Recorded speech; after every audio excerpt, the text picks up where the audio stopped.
Sahabat entrepreneur, salam hebat luar biasa. Wah, hari ini kita beruntung banget channel Success Before 30 kedatangan salah seorang Crazy Rich Surabaya, konglomerat sukses Surabaya yang sangat humble dan rendah hati, tapi mau bersedia membagikan ilmunya kepada sahabat SB30 di channel Success Before 30. Semoga dari interview ini kita bisa belajar banyak tentang kiat dan sukses dari orang yang sangat-sangat luar biasa ini, padahal awalnya cuma lahir di kandang ayam. Wah, selamat datang Pak Hermanto. Ya, senang bertemu dengan Pak Chandra. Iya, kita sharing banyak pada hari ini. Iya, Pak. Dan kita akan belajar banyak, tapi setelah yang satu ini. Ya.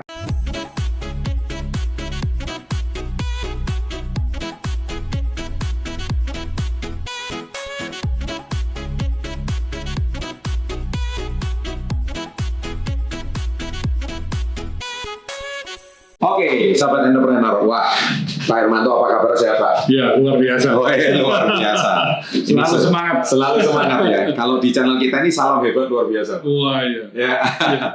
Saya hari ini senang banget Pak Hermanto bisa mampir ke channel kita, karena channel kita ini kan channel inspirasi Pak ya. Iya. Kita mengungkap kisah-kisah orang-orang yang dulunya jangan dipikir sukses itu cuman dari orang tuanya, tapi betul-betul sukses itu dibangun dari nol, bahkan mungkin dari minus itu. Nah, Pak Hermanto, saya itu pengen ngobrol sedikit masa mudanya Pak Hermanto. Jadi gini, sebelum Anda tahu siapakah Pak Hermanto ini, paling gampang tuh gini, kamu minum air Cleo ini enggak?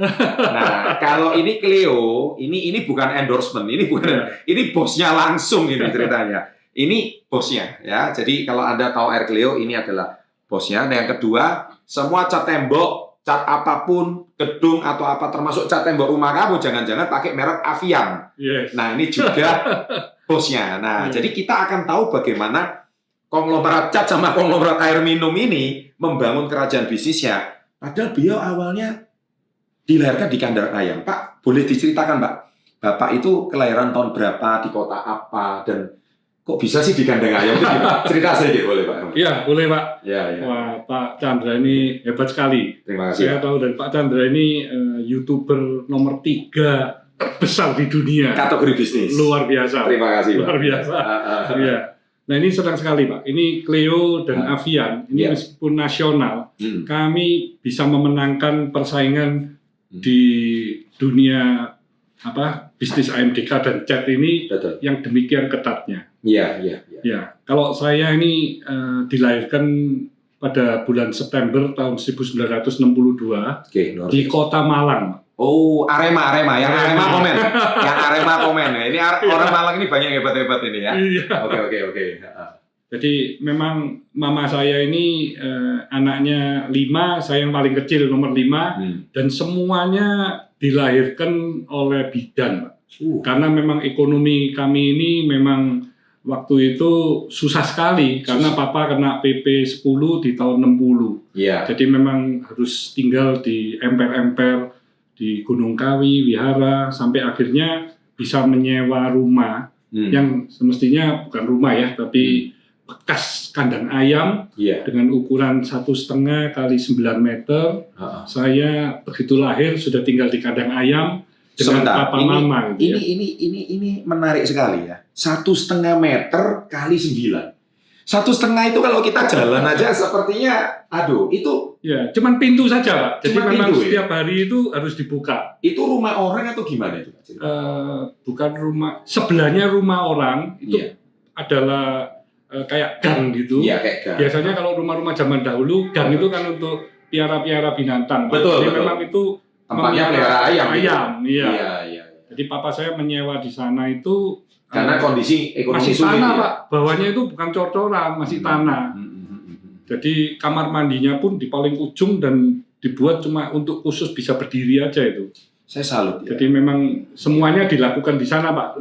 Papa, mama dan 5 anak. 5 anak. Iya. Dan itu bisa, dan papa sempat karena mungkin kasus politik ya tahun 62. Jadi waktu itu mungkin orang-orang warga keturunan Tionghoa yang WNA waktu itu harus dipulangkan ke negara China. Ya, tidak boleh berdagang atau berusaha di Indonesia. Dan memang kondisi yang sangat minus saat itu. Tapi jadi memang yang diutamakan adalah WNI ya waktu itu ya. Tapi akhirnya orang tuanya Pak Hermanto atau Papa ya, Ya. itu berhasil melewati masa sulit itu ya. Ya. Dan Jadi itu, Papa ini memang pekerja keras, ya. Hmm. Mama juga Pak. Hmm. Jadi Papa itu setiap harinya itu harus naik sepeda ke Singosari untuk membeli hasil bumi dari para petani, terus dijual di Kota Malang. Sedangkan Mama menjual pakaian-pakaian bekas itu di depan rumah Pak. Yeah. Jadi karena pintu di rumah saya itu selalu terbuka, jadi waktu bayi itu saya sempat mau dicuri sama orang, Pak. Ya, untungnya Mama itu kelihatan, Pak. Jadi, wah, anak saya, tolong, terus dibantu oleh dia tahu Pak, pencurinya tahu ini calon konglomerat, Pak. Jadi untungnya terus diambil kembali. Diambil kembali gitu ya. Ya. Tapi memang Papa Mama itu benar-benar pekerja keras Pak ya. Jadi Mama saya itu pernah satu hari itu waktu berdagangan itu untung yang cukup banyak Pak. Iya. Setiap hari ngasih anaknya ini kan cuma makanan beras jagung. Kadang beras jagungnya bukan dibuat nasi, dibuat bubur supaya bisa kenyang ya. Betul. Lauknya itu cuma ikan asin sama sayur. Harga berapa itu Pak? Zaman tahun. Wah, saya nggak ngikutin ya, tapi Mama ini kan demikian hematnya. Iya. Tapi karena satu hari itu untung besar, betul. Ingin membahagiakan anak dan suami, Mama itu beli ayam. Nah, beli ayam itu dimasak opor sama Mama. Baunya kan merangsang Pak, pintunya terbuka. Betul. Ke sebelah, nah tetangga Mama ini datang dan, wah masak apa? Opor. Waduh, boleh minta. Kasih satu potong, Pak. Aduh, ya. Sisanya ya kami anak-anak ini nunggu Papa lah, Pak. Pulang kerja, kami mau ingin makan bersama. Tapi apa yang Bapak ketahui? Papa pulang, lihat ada ayam di meja, bukannya senang, bukannya menikmati bersama, tapi Papa mengucapkan, saat ini belum waktunya kita makan ayam. Jadi ayam itu tidak dimakan, Pak. Aduh. Jadi akhirnya diberikan ke tetangga. Tapi Mama, anak-anak itu mendapat pelajaran yang luar biasa. Jadi Papa itu menabung demi masa depan itu tidak mau berfoya-foya. Jadi betul-betul ayam aja nggak mau makan Pak waktu tahun 62 itu Pak. Sahabat SB30, kalau Anda sudah sering nonton channel Success Before 30, apa yang saya ajarkan itu semua dilakukan oleh Pak Hermanto. Jadi menabung, bahkan kalau anak zaman sekarang, Pak, dapat uang dikit, makannya langsung enak, Pak. Nah, tapi gajian pertama langsung pesta orang, Pak. Tapi coba dengar dari kisahnya sang Crazy Rich Surabaya ini, padahal hari itu layak loh ya, untung bisa makan, tapi malah orang tuanya marah besar. Ini suatu mindset yang sangat luar biasa. Itulah dibalik orang sukses itu ada kisah pedih yang harus Anda ketahui. Dan ini benar-benar terjadi. Dan itu akhirnya pelajaran yang Bapak dapat setelah marah besarnya Papa itu gimana Pak? Kedepannya itu akhirnya gimana? Boleh diceritakan? Akhirnya kami semua anak sampai ke cucu ya, gaya hidup kami itu ya biasa aja Pak. Sederhana. Jadi bukan pendapatan meningkat, gaya hidup juga meningkat. Jadi kami tuh, saya mau makan pecel harga cuma 10.000, makan soto itu udah hal yang wah, gembira sekali, itu bahagia. Jadi mau makan di restoran juga bisa, makan di warung juga bisa. Oke gitu ya Pak. Jadi kami itu ya fine-fine sudah aja. Biasa. Oke, lanjut tentang kisahnya dari kandang ayam sampai makan opor tuh enak banget. Itu tapi nggak jadi makan akhirnya. Terus itu akhirnya itu usia berapa itu waktu itu Pak? Oh, saya masih kecil Pak. Waktu itu masih kecil ya. Dan oke, kita lanjut ke usia 5 tahun. Nah, waktu itu Pak Hermanto, saya tahu karena tadi saya sempat wawancara dulu. Itu saya dengar ayah sama ibu buka usaha. Yang pertama itu dari usaha cat ya? Iya. Papa di toko cat Pak. Tahun 62 itu sebelumnya buka toko cat. Kalau Mama tahun 64 buka toko kelontong. Iya. Nah, waktu saya usia 5 tahun berarti tahun 67 itu. 67. Iya, 67. Kalau Imlek tradisi Chinese itu kan selalu kasih angpau ke anak-anak. Betul. Nah, uang angpau setelah terkumpul, nah Mama Papa ini menawarkan satu investasi ke saya, Pak. You mau nggak ini invest tepung terigu? Harganya mau naik. Wah, seneng. Oke, mau, Bapak Buku. dicatat gitu. Oh. Terus besoknya saya sudah tanya lagi, tepung terigunya sudah naik belum? Sudah terjual belum? Oh sudah. Nah ini ditawarin lagi saya, mau beli biskuit nggak? Ini yang mau naik biskuit. Oh mau beli biskuit. Terus akhirnya dibelikan minyak goreng dan seterusnya. Jadi akhirnya saya di toko itu jadi senang Pak. Terus jadi tahu. Oh jualan roti ini untungnya cuma sekian, jual telur asin sekian, jual minyak goreng sekian. Jadi benar-benar tahu nilai uang itu nggak gampang itu nyari itu. Nyarinya itu nggak gampang. Nggak gampang. Di sini gampang. Jadi mama itu kan kalau sama anak-anak itu luar biasa baiknya Pak. Nggak pernah melarang. Suruh dimakan. Saya itu waktu setelah tahu, waduh mana bisa. Kalau sudah makan roti disuruh makan yang lain, waduh ini untungnya belum dapat ini. Belum jualan 10 kali lipat mana bisa makan. Jadi kami ini benar-benar mengerti nilai uang mulai usia dini. Jadi 5 tahun itu sudah dididik uang angpau dari hasil Imlek itu sudah bisa diinvestasikan untuk beli terigu. Ini pembelajaran pendidikan finansial sejak usia 5 tahun sudah harus ada. Ini kita bisa belajar banyak dari kisahnya Pak Hermanto. Lanjut Pak. Dan waktu itu akhirnya saya dengar Pak Hermanto waktu itu harus untuk jajan ya, makan siang ya. Itu boleh diceritain Pak, itu harus jual berapa telur asin atau jual berapa itu boleh jadi diceritain. Saya akhirnya kan tahu kalau di toko itu keuntungannya itu hanya sedikit sekali. Betul. Jadi kalau saya bisa menjual telur asin 10 biji baru bisa makan 1. Betul. Itu pun pok-pokan itu kan, belum untung karena untungnya sudah dimakan. Jadi kalau dimakan berlebihan itu nggak bisa Pak, menolak itu. Nah termasuk uang jajan kalau ke sekolah, mama itu selalu ambil sendiri itu uangnya diselorongkan. Oh nggak usah mah, oh harus kamu harus bawa uang. Nanti kalau perlu apa-apa, ya akhirnya terpaksa saya bawa 10 rupiah. Tapi pulang sekolah saya kembalikan ke selorokan lagi Pak. Karena di kantin itu kalau kita lihat, harganya kan mahal semua kalau di sekolah. Waktu itu ya Pak ya, tahun 60. Sampai sekarang juga masih seperti itu. Jadi nggak bisa jajan karena tahu harganya itu sangat mahal. Sampai kalau mainan kelereng itu Pak, saya itu latihannya itu pakai batu yang bundar-bundar itu Pak. Dari situ saya latihan jarak 1 meter, 2 meter, sampai titis gitu Pak, sampai bagus gitu. Nah, saya di titis sekolah itu tahu nggak? Titis itu artinya akurasinya bagus gitu. Tepat gitu. Jadi waktu di sekolah banyak orang yang bawa kelereng, kalau dia mulai kalah saya mainin dah. Akhirnya saya mainin dan menang banyak Pak. Betul. Nah saya dikasih cuan itu Pak, dikasih profit sharing kalau istilahnya. Betul. Nah dari keuntungan yang didapat itu terus saya main sendiri Pak. Wah sampai menangnya itu berkaleng-kaleng gitu. Nah akhirnya yang bagus-bagus saya cuci, terus saya jual di toko mama. Jadi saya jual di toko mama itu waktu 6 tahun, 7 tahun itu ya. Jadi 6 tahun, 7 tahun sudah ngerti cara dagang dengan cara main kelereng, memenangkan permainan, kelerengnya dijual. Iya, termasuk umbul juga Pak. Waktu zaman dulu itu kan main umbulan itu, saya selalu juga menangan. Yang ngerti umbul silakan tulis di kolom komentar. Jadi sampai 15 meter Pak umbulannya itu kalau sampai dipanjangin itu ya. Jadi saya bawa ke sekolah, kalau orang-orang yang kaya itu datang bawa yang masih lembaran, itu kalau dipotong-potong kan jadinya cuma sedikit. Saya tukar 3 kali lipat. Nah, kebanyakan mereka mau Pak, nggak usah gunting, jadi tinggi kan. Nah itu saya dapat berapa lembar, saya jual semua di toko mama juga. Keren.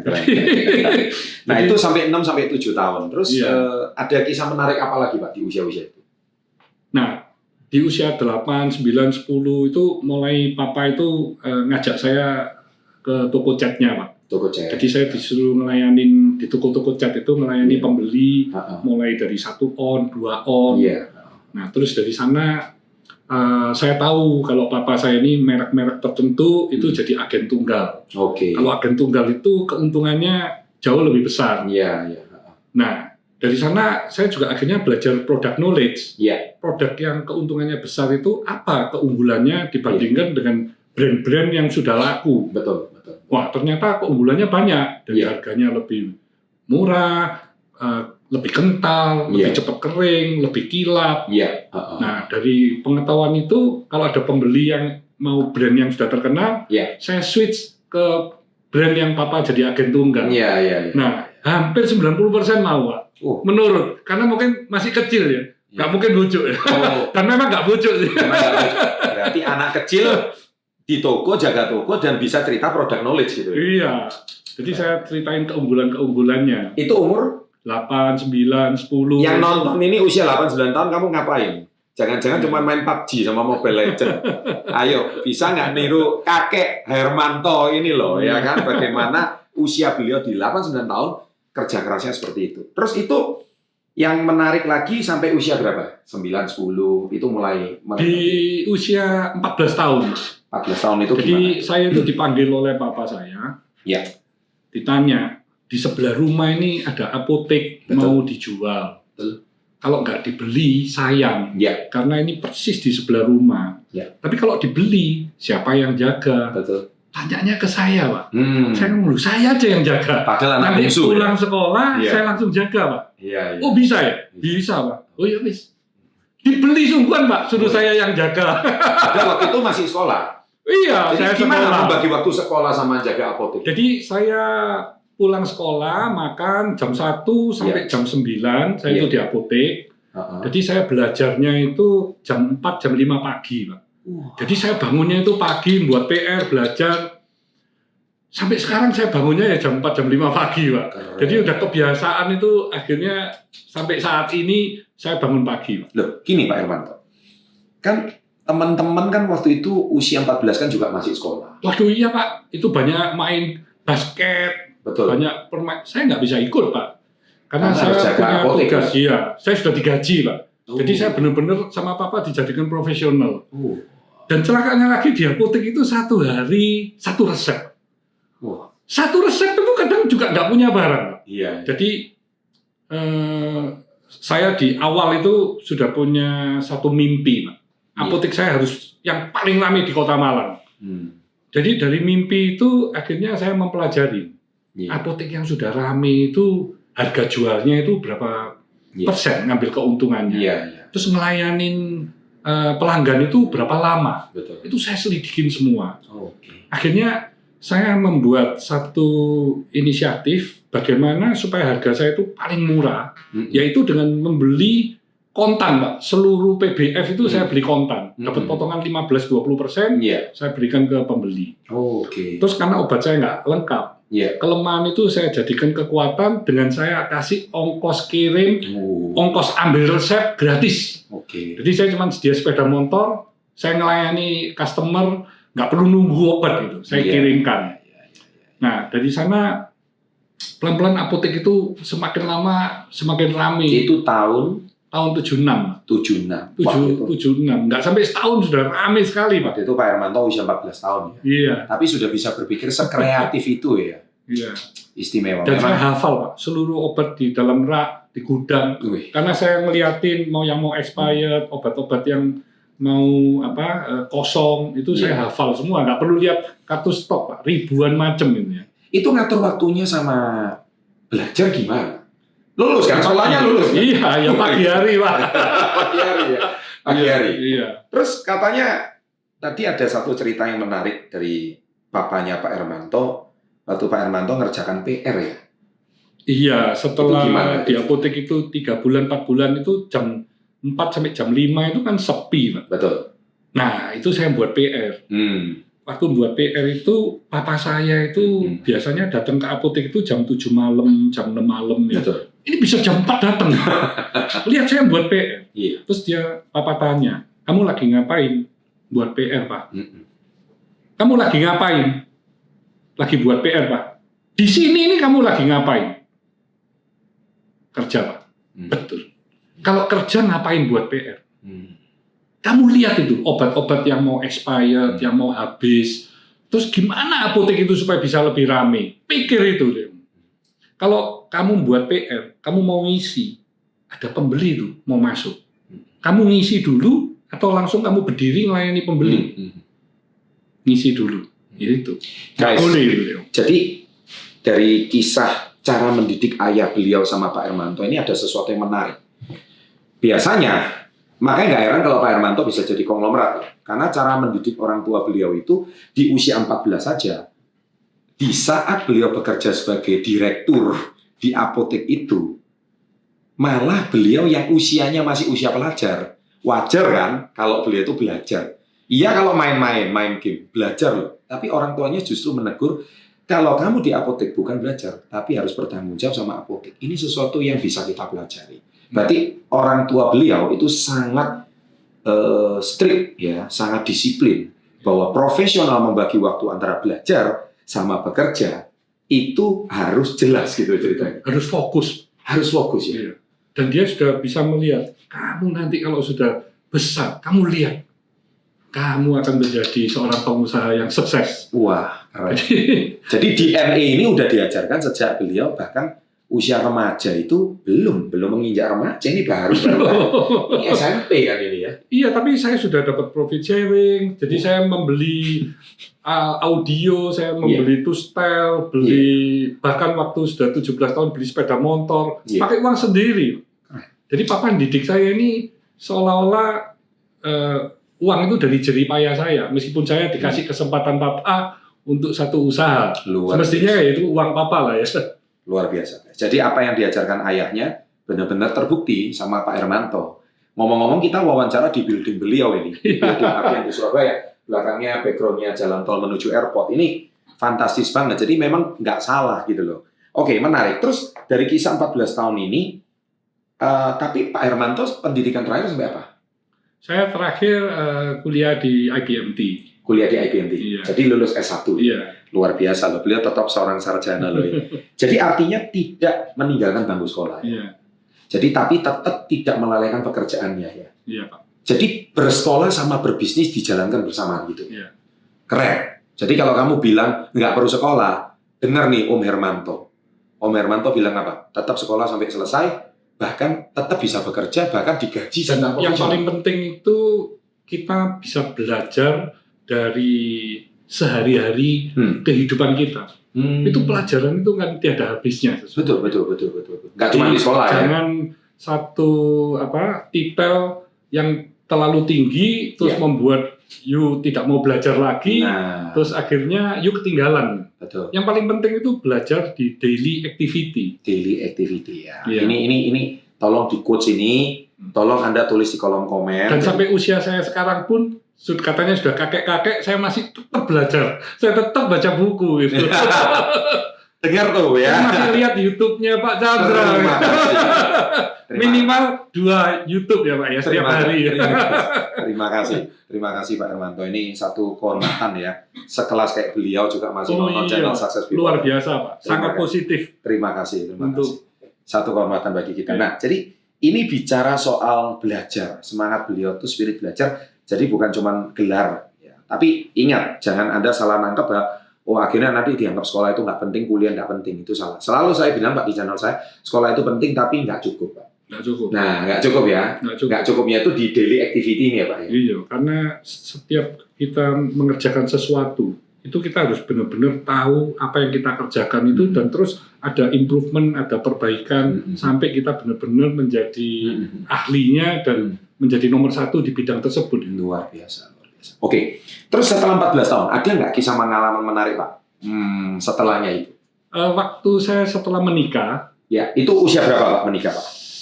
19 tahun. Usia 19 tahun married. Iya, married. Jadi menikah muda ya Pak ya? Iya. Saya diminta papa untuk membantu papa di Avian, pabrik cat Avian. Oke. Jadi papa ini merintis Avian itu pada tanggal 1 November tahun 1978. Oke. Waktu kenop itu Pak. Jadi devaluasi rupiah itu. Dengan 18 karyawan. 18 karyawan. Ya. Nah, saya di akhir tahun 1982 minta membantu. Itu awal saya ketemu Papa, saya tanya, Pak, Avian ini visi kedepannya ini apa? Cita-cita Papa ini apa? Papa saya itu mantep. Papa ingin Avian jadi nomor 1 di Indonesia.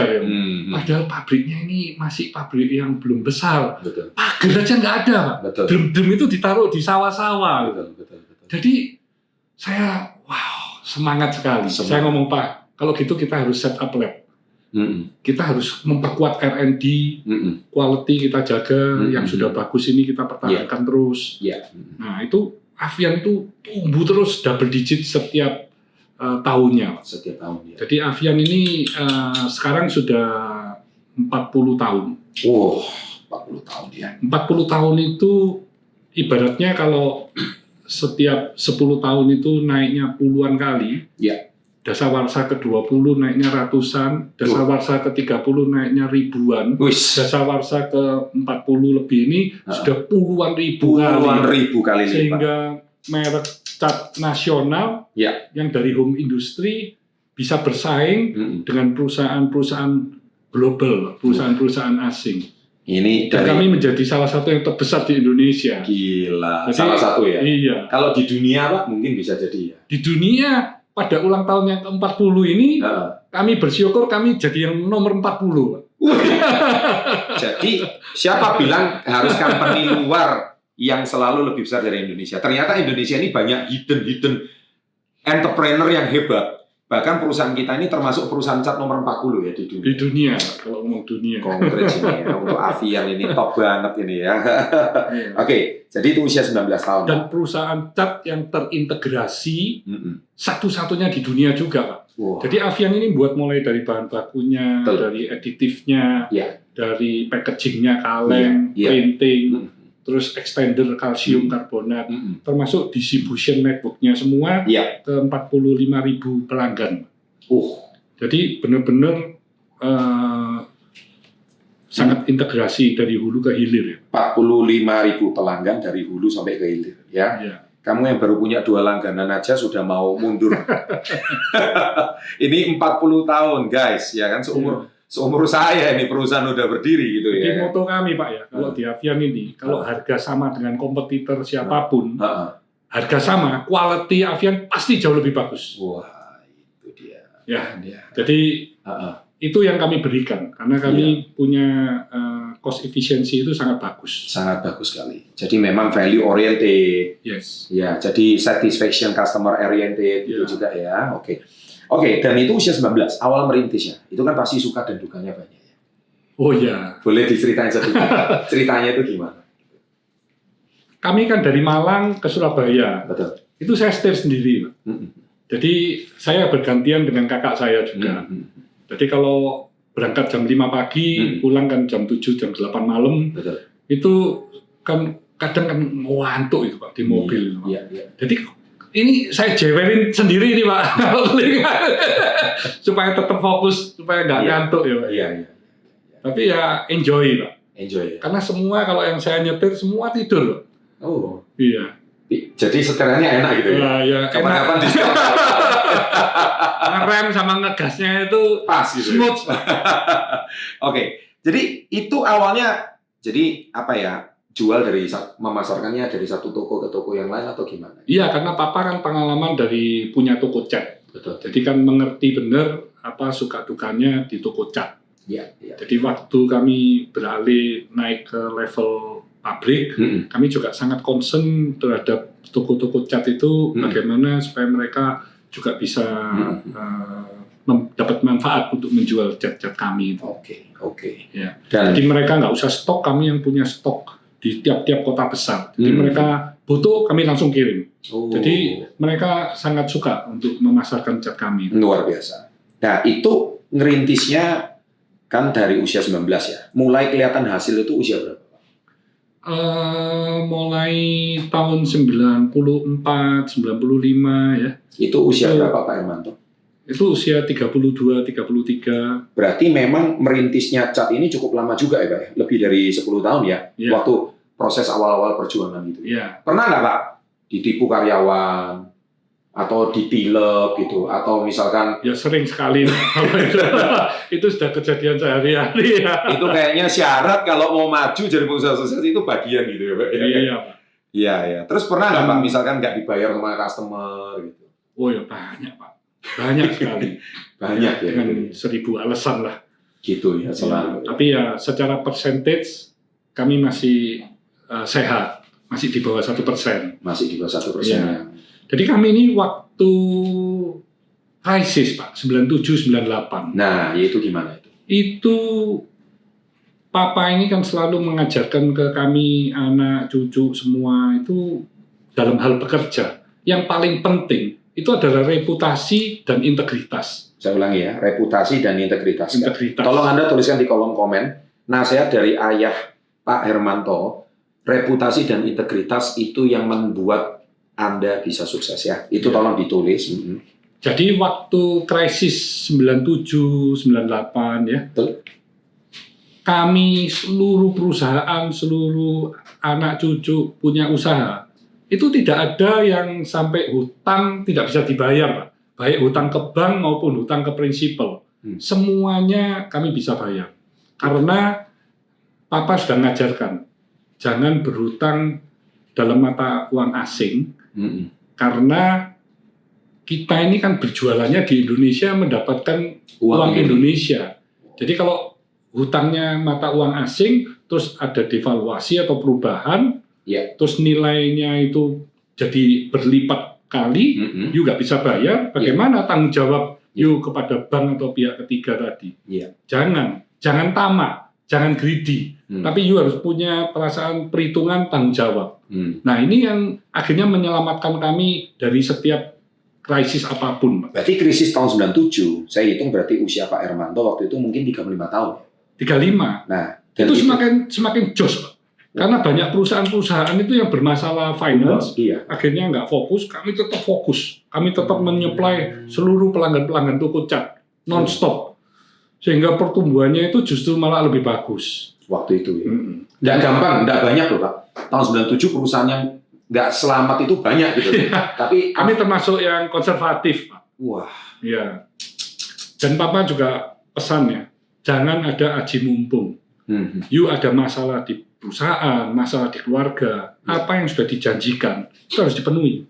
Betul. You jangan nanti, oh ini maaf ada masalah di keluarga, ada masalah ini, terus pembayaran ditunda. Nah itu jangan. Itu sifat yang tidak benar. Sifat yang tidak benar. You punya apa, you jual, you penuhi, you punya kewajiban. Oke, keren banget. Nah itu yang kami lakukan, yang kami jalankan. Yang menyelamatkan kami, dan opportunity itu ternyata demikian luar biasa berdatangan ya Pak ya. Guys, Anda harus dengar ini petua-petua yang mahal.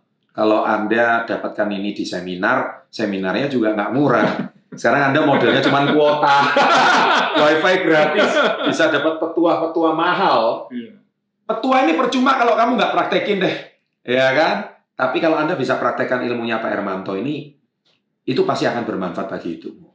Pak, ngomong-ngomong Pak, Bapak pernah nggak ngalami titik yang paling berat dalam hidup Bapak? Yang masa-masa yang paling, wah kalau dipikir-pikir itu, kalau bisa lewat itu nggak masuk akal, tapi akhirnya bisa lewat. Pernah nggak Pak ngalami titik berat itu? Di dalam bidang usaha pada waktu tahun 88 Pak. 88. Waktu itu usia Pak Hermanto berapa? 88 itu 26. 26 tahun ya? Iya. Itu gimana Pak waktu itu? Jadi setelah saya bekerja di Avian lebih kurang 5-6 tahun. 5-6 tahun ya di sini ya? Saya dan Papa dan juga kakak saya ini Pak, ekspansi ke bisnis yang lain-lain. Jadi saya pada tahun itu invest disket, perusahaan kayu yang orientasi ekspor ke Jepang. Invest pabrik kulit recycle, invest pabrik resin yang untuk melayani cat Avian, itu bersamaan, Pak. Jadi kami itu ekspansinya itu terlalu agresif dan ke bidang-bidang yang tidak dikuasai. Ada yang kami tidak mengerti. Nah di situ itu, waduh, itu memang menurut saya pelajaran dan ujian yang terberat. Sangat berat. Ya. Jadi kalau memang bisa, kita itu harus fokus ke bidang kita yang kita kuasai. Jadi misalnya saya kan awalnya sudah dicat. Jadi cat itu ada resin, itu mendukung Pak. Itu enggak masalah. Pokoknya. Tapi begitu yang disket, yang kulit, yang kayu, itu kami tahu itu salah semua. Jadi akhirnya kami dengan sangat sakit itu kami putusin semua. Terus kami fokus. Nah, begitu cat ini sudah mature, sudah besar, baru kami cabang-cabang ke yang lain. Jadi bukan langsung nyabang dulu gitu. Berarti usia 26 tahun ini sempat agak kepukul ya Pak? Tapi itu pelajaran yang sangat mahal dan sangat berharga. Sempat sampai rugi nggak Pak? Ruginya besar itu. Sampai pinjam bunga bank atau apa? Oh iya, tapi tidak sampai kami kesulitan, tidak. Tapi kerugiannya cukup menyakitkan. Jadi keuntungan yang didapat dari kerja 5-6 tahun itu bisa sekejap habis itu ya? Tidak juga sih, tapi memang investasi yang kami lakukan itu akhirnya kan di 3 bidang itu kan tidak berhasil. Berarti pelajaran berat. Sangat berat, tapi berat, ya? Kami tetap di main bisnisnya itu tetap sehat. Berarti pelajarannya tetap sehat. Tetap sehat ya. Jadi pelajaran berharganya, jangan pernah invest di bidang yang kamu tidak kuasai. Ya. Tapi kalau berani invest yang masih berhubungan dengan bidang yang kita kuasai gitu ya. Betul. Nah ini, tolong quotes ini tolong dicatat, ditulis di kolom komen ya. Itu akan menjadi pelajaran berharga. Oke, nah akhirnya sekarang, nah kita cerita yang tadi kisah pedih-pedihnya ya. Sekarang kita kisah suksesnya ini. Wah, ngomong-ngomong ini sekarang di bawah holding company namanya Tancorp ya Pak ya. Yes. Tancorp mempunyai 33 bisnis unit. Jadi Tancorp saya bentuk 2 tahun yang lalu Pak. Jadi di Tancorp ini banyak talent-talent ya. Yeah. Jadi orang yang memang bisa mendukung seluruh bio-bio ini agar bisa berjalan lebih sehat. Terus kemudian kedua brand yang sangat kuat, yang sangat besar, yang sekarang kita lihat valuasinya sangat besar, yaitu yang pertama Cleo ini ya. Clio sudah go public Pak. Sudah go public tahun berapa go public? Tahun 2017, Mei tahun 2017. Jadi guys, Pak Hermanto ini pengusaha level 5 ya. Pengusaha level 5 itu gini Pak, jadi saya ada buat konten di channel YouTube kami, pengusaha itu ada 5 level Pak. Ya. Kalau pengusaha yang level 1 itu masih levelnya reseller, jualan, makelaran gitu Pak. Kalau level 5 pedagang, level 5 ini udah go public company. Ya, TBK company. Nah, jadi Pak Hermanto, perusahaan yang sudah TBK ada 2 ya Pak ya. Cleo sama Rise itu properti Pak. Rise itu properti. Terus sama Mansun ya. Itu fashion Pak. Fashion ya. Jadi 3 company yang sudah go public. Ya. Keren. Yang Cleo ini saya dengar valuasinya Anda bisa cek sendiri 6,78 triliun market cap-nya. Keren banget. Ya. Kalau Rise itu market cap-nya atau valuasinya 6,02 triliun. Ya. Keren banget. Jadi Anda bisa bayangkan ini adalah seorang triliuner konglomerat yang jarang dijamah oleh media. Tapi channel Success Before 30 ini berusaha mencari pengusaha-pengusaha yang luar biasa, tidak pernah muncul di media, tapi sebetulnya itu crazy-nya tidak tahu berapa kali rich gitu. Tapi inspirasinya itu luar biasa sekali. Terus kemudian karyawannya saya dengar ada total sampai 15.000. Ya. Dan terus bertumbuh sih. 33 bisnis unit, 15.000 karyawan terus berusaha. Kemudian ada 300 brand, betul ya Pak? Iya, kalau di seluruh bio ya. 300 brand ya, Anda catat di seluruh bisnis unit. Terus ada 6 hotel ya Pak ya. Ya. Hotel bintang 5 ada 1, ya. Mereknya Fasa. Kemudian ada hotel bintang 2 ada 3. Ya. Terus ada hotel bintang 3 ada 2 ya Pak. 2. Keren guys, hotelnya 6 ya. Terus ada 106 cabang ya Pak. Untuk yang consumer produk Cleo. Distribusinya Cleo. Ya. Distribusinya Cleo itu 106 cabang di berapa provinsi itu Pak? Hampir seluruh Indonesia. 34 provinsi berarti ada. Dengan pabrik 27 sekarang. 27 pabrik ya. Yang Cleo saja. Cleo saja 27 pabrik. Kemudian terbanyak di Indonesia. Kita nggak bisa kebayang. AMDK yang paling banyak pabriknya. AMDK yang paling banyak pabriknya nggak bisa kebayang. Terus kemudian catnya itu ada 87 cat avian. Ya. Cabang. Itu hampir di semua provinsi juga ada. Semua provinsi. 80 cabang ini sudah apa? Ada 3 pabrik. 3 pabrik ya, 3 pabrik dan di 87 cabang. Ya. Jadi total pabriknya ada 50 ini ya Pak ya? Ya, sampai saat ini total semuanya 50. 50 pabrik yang di luar Cleo maupun di luar Cap ya? Ada total pabrik. Semuanya ya? Total semua di bawah holdingnya Tancorp ya? 50 pabrik guys. Terus kemudian di bawah 33 perusahaan, kemudian 12,8T yang sudah valuasinya IPO. Untuk yang sudah IPO. Kemudian rencananya juga ada Avian ini rencananya juga mau IPO Pak? Ya, kami akan IPO 1-2 tahun ke depan ini. 1-2 tahun ke depan. Ya. tolong diincar itu ya. Saham perdananya diincar itu ya. Iya. Anda nggak akan salah kalau melihat reputasinya, kredibilitas dari kisah beliau. Jadi gini, saya punya tips nih Pak, sama sering di kolom komen itu mereka tuh bertanya gini sama saya, Pak Chandra, saham apa yang bagus? Kalau saya ini bukan pakar saham. Tapi saya itu punya prinsip. Kalau saya mau invest uang saya, nomor satu saya itu harus lihat siapa orang di balik perusahaan itu. Itu kalau saya gitu Pak. Betul, itu paling penting. Paling penting ya. Dari Man behind the company ya. Bukan. Karena kalau lihat reputasinya Pak Hermanto, wah kita percaya deh. Itu penting ya Pak Hermanto. Iya. Ada tujuan dari perusahaan mau itu. go public itu apa? Tujuan itu penting. Tujuan itu penting. Nah, kenapa Pak? Kok itu penting disampaikan Pak pada? Jadi kalau tujuannya hanya untuk mencari uang, terus habis itu sustainable dari perusahaan itu nggak jelas, wah itu bahaya. Jadi kalau kami ini kan IPO supaya perusahaan ini lebih profesional, terus lebih transparan, terus para shareholder ini juga nyaman. Mereka mau invest, mereka mau menjual, valuation-nya itu sudah jelas. Sangat jelas. Nah, kedepannya itu karena perusahaan sudah dikenal, otomatis mau berkembang menjadi perusahaan global, mau invest ke mancanegara, itu juga tidak ada barrier. Itu yang menjadikan perusahaan IPO. IPO itu adalah start. Jadi IPO itu bukan finish. Banyak orang yang mikir IPO itu finish. Padahal ini adalah start untuk menjadi perusahaan yang scale up ke lebih besar sekali. Iya. Nah itu tolong dicatat ya. Jadi bagi orang yang nggak ngerti bagaimana investasi saham yang bagus, saya kira kata-kata dari Pak Hermanto tadi itu bisa menjadi sebuah pertimbangan gitu ya. Yang ketiga dari sisi bisnisnya itu disruptif atau tidak. Kalau ini bahaya juga bisa dihindari. Masa depannya bermasalah ya.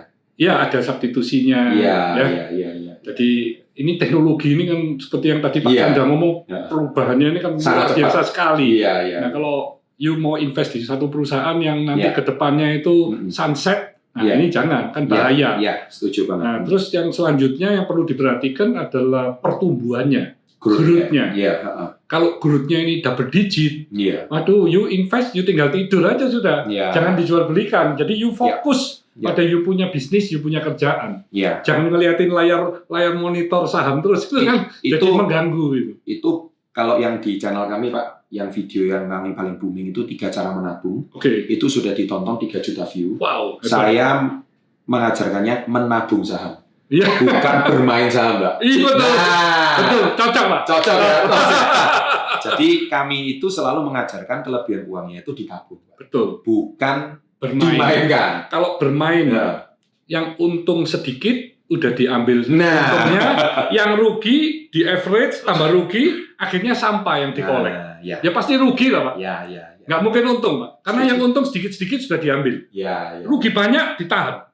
Ada di average. Betul. Itu perusahaan rongsokan di average, tambah habis. Dengar tuh ya guys ya. Jadi apa yang kita ajarkan itu berarti bukan omong kosong. Dikonfirmasi sama Crazy Rich Surabaya. Pak, terima kasih banyak atas ilmu dan semua petuah-petuah yang sangat luar biasa. Terakhir Pak, sebagai penutup, ini mungkin nggak ada hubungannya sama kesuksesan yang sudah Bapak bangun, tapi saya menarik kalau Anda pernah nonton video Pak Hermanto itu yang paling viral itu justru bukan beliau membahas perusahaannya, tapi bagaimana rasa bakti beliau sama ayahnya.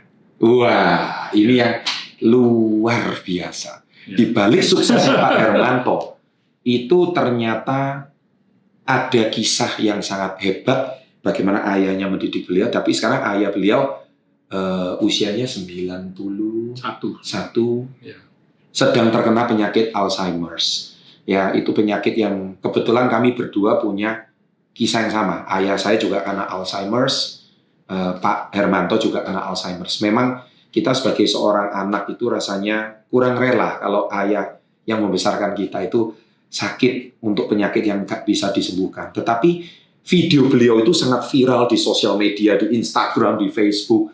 Itu gara-gara beliau itu di usia beliau yang sekarang ini, saya dengar masih setiap hari itu mengunjungi ayahnya. Atau gimana, boleh diceritain? Jadi memang papa dan mama ini adalah segalanya bagi saya, Pak. Betul. Karena pengorbanan dari orang tua kita ini kan demikian besarnya ya. Betul. Mereka telah menghabiskan waktu, terus kerja kerasnya, Betul. terus perhatiannya semua demi anak-anak. Jadi kami anak-anak ini juga mau membalas budi itu Kayaknya nggak bisa. tidak mungkin, Pak. Nggak tidak mungkin. mungkin bisa terbalaskan. Betul, Ya. betul. Jadi saya melihat papa saya sama mama saya ini demikian bekerja mulai pagi sampai malam setiap hari tanpa mengenal libur. Itu di hari tuanya mendadak bisa kena satu penyakit yang dulunya tidak diperkirakan. Iya. Jadi memang sudah kewajiban saya untuk bisa menemani lah, Menemani ya. di setiap harinya itu Pak ya. Karena yang papa mama harapkan itu cuma waktu dari anak, cucu, Betul. cicit. Mereka kalau bersama-sama itu demikian gembiranya. Dan gembira. Iya. Betul. Bagi mereka cuma waktu kita aja. Waktu dibutuhkan. kita aja dibutuhkan sebelum beliau dipanggil Yang Maha Kuasa gitu ya.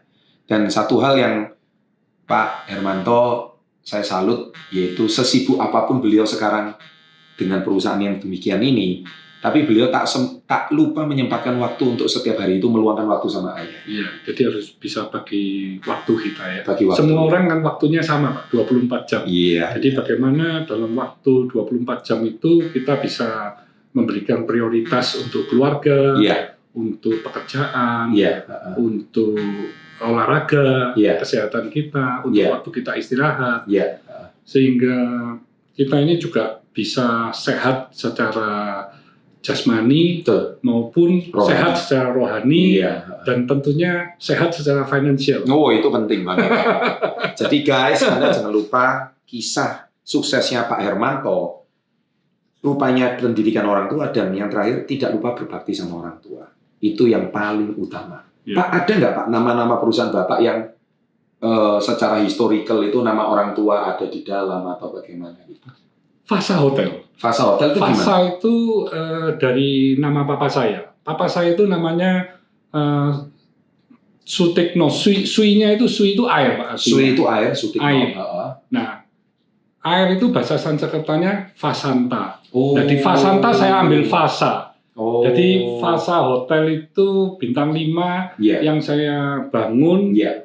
Tujuannya waktu itu untuk merayakan wedding anniversary papa mama saya yang ke-60. Luar biasa. Jadi akhirnya saya masuk ke bidang hotel dan jatuh cinta ke hotel. Iya. Jadi mengembangkan bisnis hotel. Karena saya melihat di Indonesia ini chain hotel yang bintang 5 ini tidak ada yang dikembangkan. Iya. Jadi saya akan mengembangkan Fasa Hotel di Kota Malang, terus di Kota Bali. Iya. Jadi nanti harapan saya Fasa ini juga bisa menjadi bintang 5 yang bisa menjadi kebanggaan masyarakat Indonesia. Keren. Presiden Jokowi juga sudah tinggal di Fasa Hotel ya, beberapa kali. Ya, para menteri banyak sekali, menteri-menteri juga ya. Nah itu tentunya kebanggaan dari manajemen Hotel Fasa yang semua dikelola oleh putra-putri Indonesia ya. Keren. Oke guys, jadi sebetulnya wawancara dengan Pak Hermanto ini sesuai dengan channel kita, yaitu Go 1% Indonesia. Apa itu Go 1% Pak? Yaitu 1% penduduk Indonesia harus jadi entrepreneur. Yes. Jadi ini 2,7 juta orang harus jadi entrepreneur. Ya. Tujuan channel ini didirikan. Luar Semoga biasa. kisahnya Pak Hermanto ini menginspirasi kita semua. Ya. Guys, jadi jangan lupa subscribe, jangan lupa komen, jangan lupa memberikan like, dan komentar-komentar kata-kata dari Pak Hermanto yang sangat menginspirasi, tuliskan di kolom komen supaya Anda ingat selalu, dan semoga rezekinya Pak Hermanto nular pada kalian semua. Salam bahagia, salam sehat, dan sukses untuk kita semua. Sukses untuk kita semua. Kita tutup dengan salam hebat luar biasa. Oke. Salam hebat luar biasa.